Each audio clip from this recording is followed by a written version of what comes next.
As a group, dentists aren't generally considered early adopters of innovations in marketing. Now, there's wisdom in that. Not everything that's held out to be the latest and greatest turns out to be even adequate, much less great.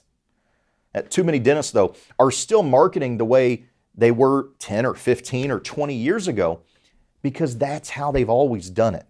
And while the results are not bad, I think that not bad isn't much of a recommendation.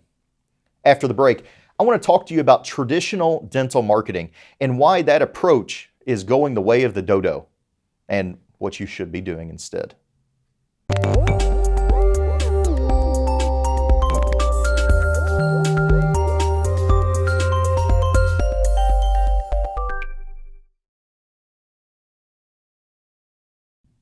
I'm Colin Receiver.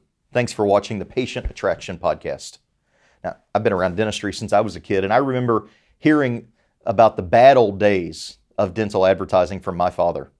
Dentists were allowed to take out those, small little unobtrusive yellow pages ads, maybe even have a small newspaper ad when they opened their practice. Advertising was something that dentists just didn't do. It was considered negative. It was considered taboo. In fact, the ADA prohibited dental advertising until 1977. Now, after some negotiations with the Federal Trade Commission, it was left to state dental associations to police the dental profession's advertising and guidelines.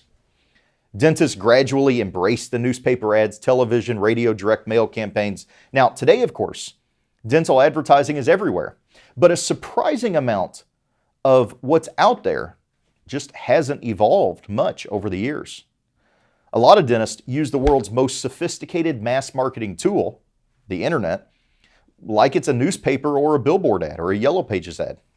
And I really see that as a shame because that's wasting the potential of the internet and not getting anywhere near the quality or quantity of new patients that they could be getting.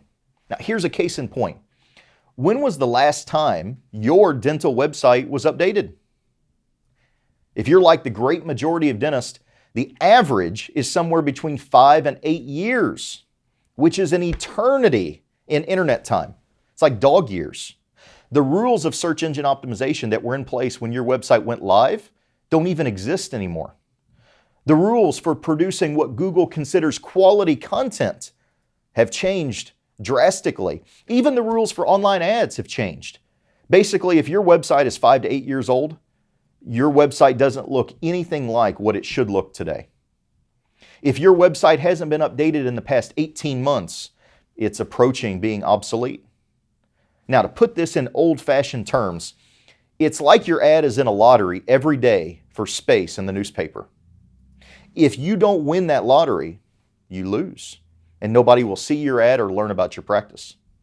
Now, still, most dentist websites bring in some new patients, but not nearly as many as they could be getting. And it's just a big waste of the dentist's time, the dentist's talent, to try to update that website, copy the search engine optimization, or in some cases, needs a full rewrite of everything that's going on.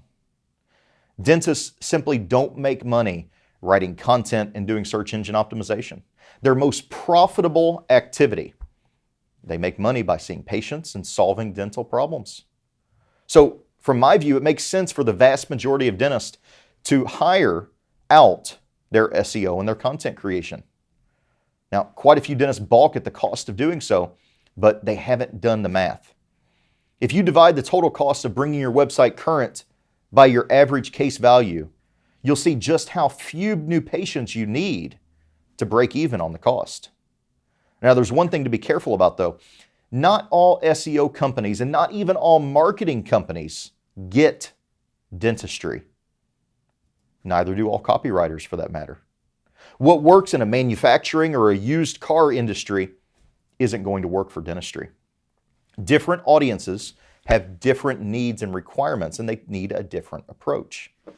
You need to choose a vendor that gets dentistry, that most importantly understands your patients, that can provide the SEO, the copywriting, and all the other patient attraction services that you need. Because let's face it, just doing SEO and putting up a new website isn't going to get you new patients. You've got to have the patient attraction system. Now, my company works with 550 dentists in virtually every type of market area across 3 continents.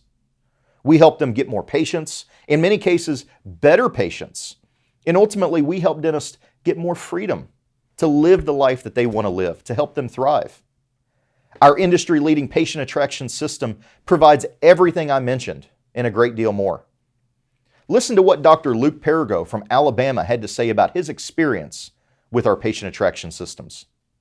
Quote, "Since we've started using SmartBox, we've had great success. We're up to averaging 80 to 100 new patients a month. Last month was 160, which is a great response. The amount of traffic, the bigger cases, the implant cases that we're getting are 90% driven from the website." End quote. Now, here at SmartBox, we're so confident to get your phone ringing with new patient calls that we offer a guarantee of performance. Now, if you're serious about getting all the new patients you can, check out patientattractionblueprint.com. Schedule a session with us. We'll show you how our patient attraction system can work for your practice to help you double or even triple your new patients.